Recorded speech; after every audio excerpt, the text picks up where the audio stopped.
नमस्कार। निराला कंस्ट्रक्शन के एक और नया वीडियो में आप सभी का बहुत बहुत स्वागत है।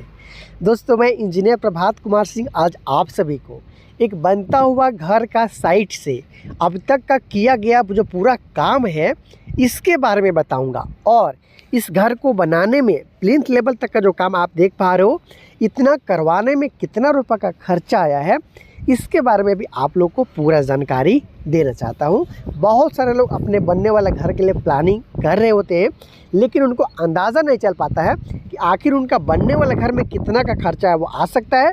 कई बार ऐसा भी देखा गया है कि खर्च का अनुमान ना होने के कारण वो सही समय पे अपने घर का जो काम है उसको स्टार्ट भी वो नहीं कर पाते हैं। तो आप इस वीडियो को पूरा आज देख लीजिएगा। आपको बिल्कुल कॉलम से लेकर बीम तक, घर के साइज से लेकर लगा हुआ घर में जो सरिया है वहाँ से लेकर जो इसमें खर्चा हुआ है इसके बारे में भी पूरा जानकारी दूंगा, ताकि अगर आप अपने बनने वाला घर के लिए प्लानिंग कर रहे हो तो आप लोग को ज़्यादा से ज़्यादा आइडिया दिया जा सके। तो आपसे एक छोटा सा रिक्वेस्ट भी है कि अगर आप निराला कंस्ट्रक्शन का वीडियो आपको पसंद आता है, आप इसको देखते हो, तो आप चैनल को सब्सक्राइब अब तक नहीं किया तो चैनल को सब्सक्राइब ज़रूर कर लीजिए। चलिए वीडियो को शुरू करते हैं। दोस्तों, आप सही तरीक़ा से समझ पाए इसलिए मैं आप लोग को इस बनता हुआ घर का जो साइज़ है इसके बारे में बताना चाहता हूँ। तो इस घर को 30 फीट बाई 40 फीट में बनाया जा रहा है। अगर स्क्वायर फीट का बात किया जाए तो 1200 स्क्वायर फीट में बनाया जा रहा है। ये जो फ्रंट आप देख पा रहे हो ये 40 फीट का है और इस घर के लिए साइड व्यू है वो 30 फीट का रखा गया है। चलिए दोस्तों, अब जान लेते हैं कि आखिर इस घर को ग्राउंड के लेवल से कितना की ऊंचाई पे इस घर का फर्श का लेवल को रखा गया है। बहुत ज़्यादा लोग यहाँ पे भी गलती कर देते हैं। देखिए, ग्राउंड के लेवल से अगर आपका जो घर का ग्राउंड है या फिर अगल बगल से जो रोड गया हुआ है, आप कोशिश कीजिएगा जो अगल बगल से रोड गया हुआ है वहाँ से 3.5 से 4 फीट के आसपास में अगर हाइट ले लेते हो तो वो काफ़ी अच्छा जो हाइट है वो माना जाता है। और यहाँ पर भी ये जो आप घर देख पा रहे हो, ये जो घर का फर्श का काम यहाँ पर किया जाएगा वो अगल बगल का जो रोड है वहाँ से लगभग 4 फीट से 4.25 फीट के आसपास में ऊंचाई यहाँ पे रखा गया है। तो काफ़ी अच्छा हाइट है। और यहाँ पे जो फिलिंग का काम है वो भी कंप्लीट हो चुका है। बैक फिलिंग का मैं बात कर रहा हूँ। देखिए, प्लिंथ बीम का जो कास्टिंग है उसको करने के बाद में मिट्टी का भराई यहाँ पे कंप्लीट कर लिया गया है। दोस्तों, किसी भी घर का जो कॉलम और बीम होता है उसका मजबूती उसी पे डिपेंड करता है। तो यहाँ पे जो कॉलम लगाया गया है इसके बारे में जानिए। स्टार्टिंग से बता दूँ, 4.5 फीट बाई 4.5 फीट का गड्ढा खोदा गया, जहाँ पे 4 फीट बाई 4 फीट का यहाँ पे फुटिंग का काम किया गया। उसके बाद ये जो कॉलम निकला हुआ है ये आप देख सकते हो। इसका फिनिशिंग के बारे में बात करेंगे, किस तरीक़ा से इसका क्यूरिंग किया जाता है उस पर भी देखिएगा। इसका साइज़ की बात किया जाए तो 9 इंच बाई 14 इंच का ये कॉलम है। ये आसानी के साथ आप देख सकते हो। फिनिशिंग कुछ इस तरीक़ा से इसका आया हुआ है। और इस तरीक़ा से अगर आप कॉलम का कास्टिंग करते हो, साइज़ देखिए यहाँ से यहाँ तक 9 इंच, यहाँ से यहाँ 14 इंच, इस तरीके से फिनिशिंग आता है तो मजबूती है वो कई गुना तक बढ़ जाता है। एक भी हैंडकॉम आप वगैरह आपको इस जो कॉलम है उसमें देखने को नहीं मिलता है। देखिए, लगभग सारा कॉलम है इसी तरीक़े से फिनिशिंग यहाँ पे आया हुआ है। ये जूट का बोरा इसलिए लगाया गया है ताकि क्यूरिंग में आपको मदद मिले। ढलाई के बाद 3 से 4 दिन कम से कम आपको पानी का इस तरीक़ा से इस पर बहाव करना होता है सुबह तो शाम, और वो अच्छा ज़्यादा समय तक नमी रहे, इसलिए बोरा बांधकर आप काम है वो करवा सकते हो, ताकि जो नमी है ज़्यादा देर तक आपका बरकरार रहे। अगर आपका अवेलेबल पानी है ठीक ढंग से तो आप 7 से 9 दिन तक भी आप क्यूरिंग इसका कर सकते हो। ये जो आप देख पा रहे हो इसमें लगा हुआ जो सरिया है, थोड़ा जूम करके मैं आपको दिखाने का कोशिश करता हूँ। इसमें 6 सरिया के इस्तेमाल है वो किया गया है। जी दोस्तों, 4 जो सरिया है वो 16 mm का है, और जो 2 सरिया आप देख पा रहे हो सपोर्टिंग बार के रूप में वो है 12 mm का। तो सारा जो कॉलम आप देख पा रहे हो फिनिशिंग बिल्कुल बहुत अच्छा आया हुआ है, चमचमाता हुआ कॉलम आप यहाँ पे देख सकते हो।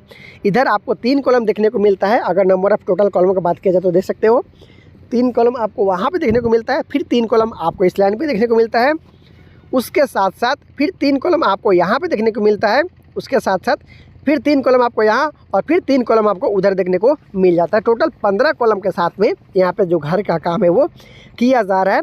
मिट्टी का जो भराई का काम है इजीली आप यहाँ पे देख सकते हो कंप्लीट कर लिया गया। बिल्कुल चमचमाता हुआ। हर ठेकेदार और जो मिस्त्री होता है उसको इस तरीक़े से काम करने के लिए प्रेरित होना चाहिए और सीखना भी चाहिए।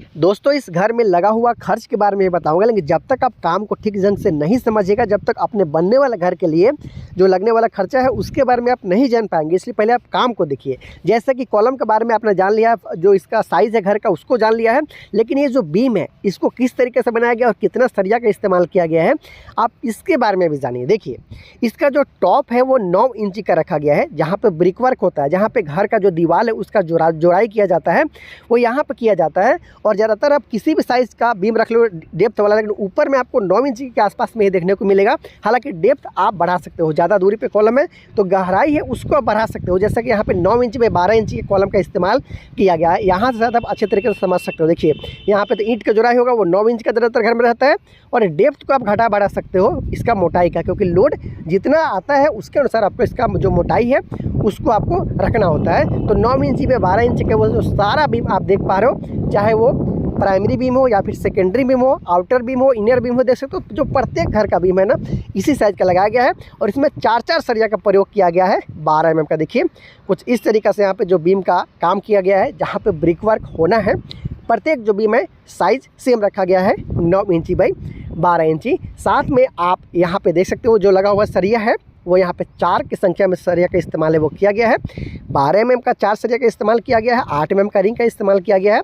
और मिट्टी का भराई आप देख सकते हो, मैं घुमा कर दिखा देता हूँ, ऑलमोस्ट कंप्लीट यहाँ पे कर लिया गया है। यहाँ पे बनता हुआ इस घर के लिए सीढ़ी है, आप देख सकते हो लगभग 11 फीट बाई 10.5 फीट के आसपास का साइज़ में यहाँ पे यू शेप में आपको 3 फ्लाइट पार्ट के जरिए यहाँ पे बनता हुआ ये सीढ़ी है। 3.5 फीट इसका चौड़ाई लगभग रखा गया। हालांकि पहले भी मैंने आप लोग को इस सीढ़ी का वीडियो बनाया हुआ है, किस तरीके से सीढ़ी का निर्माण किया गया। देखना चाहते हो लिंक डिस्क्रिप्शन बॉक्स में मौजूद है, पूरा सीढ़ी का डिटेलिंग वाला वीडियो आप देख सकते हो, पहले से अपलोडेड है।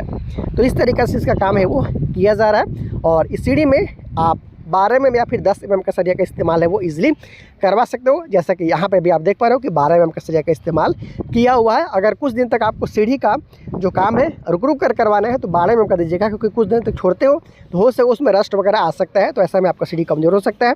इसलिए 12 mm का जो सरिया है उसका इस्तेमाल आप ज़रूर करवा लीजिएगा। तो इस तरीक़े से ये बनता हुआ घर का काम है। इसमें आपको 4 बेडरूम के अलावा hall, dining area, kitchen, toilet, bathroom के साथ में सीढ़ी और एक छोटा सा आने वाला दिन में आपको पूजा रूम में देखने को मिलने वाला है। तो दोस्तों बात कर लेते हैं कि आखिर इतना घर का काम करवाने में, मतलब प्लिंथ लेवल तक का घर का काम करवाने में अब तक टोटल कितना रुपये का खर्चा है वो आया है। आपको बता दो कि इस घर के ठेकेदार के अनुसार इस घर में लेबर कॉस्ट के साथ साथ मटेरियल कॉस्ट को इंक्लूड करते हुए, मतलब जो घर का अब तक का टोटल खर्चा है नक्शा बनवाने से लेकर कॉलम के लिए जो गड्ढा खोदा जाता है फिटिंग के लिए, वो गड्ढा खोदने से लेकर अब तक जो लिंटल लेवल तक का जो कॉलम का कास्टिंग भी आप देख पा रहे हो, यहाँ तक का पूरा काम करवाने में अगर टोटल खर्चा की बात कर ली जाए तो लगभग 4,90,000 रुपये के आसपास में खर्चा इसमें आ चुका है। लगभग 1200 के आसपास का स्क्वायर फीट का ये एरिया आप देख पा रहे हो, जहाँ पे 4 बेडरूम के अलावा hall, dining area, kitchen, toilet, bathroom के साथ आपको सीढ़ी भी देखने को मिलेगा। इसके साथ साथ एक बात और आप जान लीजिए, हेवी कॉलम और हेवी बीम का इस्तेमाल यहाँ पे किया गया है। 9 इंची बाई 14 इंची का कॉलम, 9 इंची बाई 12 इंची का यहाँ पे बीम का इस्तेमाल किया गया है। सरिया के बारे में भी मैंने आप लोग को बता दिया। अगर इस तरीक़े से आप कॉलम और बीम का काम करवाते हो तो आप अपने घर को ईजिली बिना किसी रिस्क का 3 से 4 तला तक भी आप भविष्य में ले जा सकते हो। इसलिए याद रखिएगा, कभी भी आप अपने ग्राउंड फ्लोर का काम करवाइएगा, अगर पॉसिबिलिटी थोड़ा बहुत भी है कि आने वाला दिन में आपका दिन अच्छा हो जाए और अब घर को आपको 2 से 3 तला तक ले जाना है, तो याद रखिए कॉलम का साइज़ कम से कम 9 इंच में 12 इंच का जो घर है जो आप शुरुआत करते हो उसमें 9 इंच में 12 इंच के कॉलम का जो शुरुआत है वहाँ से कीजिएगा। उसमें 6 सरिया कम से कम 12 mm का डालिएगा, क्योंकि जब आपको बाद में घर को ऊपर ले जाना होता है, तल्ला बढ़ाना होता है, तो फिर अगर आप 9 इंच बाई 9 इंच का कॉलम से ले जाते हो, आने वाला दिन में आपको दिक्कत का सामना करना पड़ सकता है। इसलिए याद रखिएगा, अगर बजट है आपके पास तो कॉलम का साइज़ अच्छा लेकर चलिएगा, ताकि भविष्य में किसी तरह का दिक्कत का सामना ना करना पड़े। और इस तरीके से आप काम करवाना चाहते हो प्लिंथ बीम तक का, तो 4 से 5 लाख के आसपास का एस्टिमेशन आपको लेकर चलना चाहिए, क्योंकि हर जगह, हर स्टेट, हर डिस्ट्रिक्ट का जो रेट होता है, चाहे लेबर कॉस्ट हो या फिर मटेरियल कॉस्ट हो, ऊपर नीचे होते रहता है। इस घर का पहले भी मैंने वीडियो बनाया हुआ था, सीढ़ी का भी और कंस्ट्रक्शन कॉस्ट का भी, जिसमें इस घर का जो मिट्टी वगैरह का भराई का काम था वो नहीं किया गया था। मैंने आप लोग को दिखाया था और बताया भी था कि स्टेप वाइज वीडियो लाऊंगा इस घर का, तो ला रहा हूँ। ये इस घर का तीसरा वीडियो है। अगर आप मेरे पुराना व्यूअर होंगे, रेगुलर मेरे आप वीडियो को देखते होंगे, तो आपको ज़रूर याद आया होगा। कुछ महीना या फिर सप्ताह पहले भी मैंने आप लोग को इस घर का जो वीडियो उसको देखा, तो 4,90,000 के आसपास में अब तक का पूरा खर्चा बताया जा रहा है। जैसे जैसे काम आगे बढ़ेगा स्टेप वाइज वीडियो आपको मिलता रहेगा। आपसे छोटा सा रिक्वेस्ट है, चैनल को सब्सक्राइब नहीं किए हो तो चैनल को सब्सक्राइब ज़रूर कर लीजिएगा। आपको घर बनाने में बहुत ज़्यादा हेल्प निराला कंस्ट्रक्शन के माध्यम से हो सकता है। तो बहुत जल्द मिलते हैं अगले वीडियो में, तब तक ले दीजिए इजाज़त। नमस्कार, थैंक यू सो मच।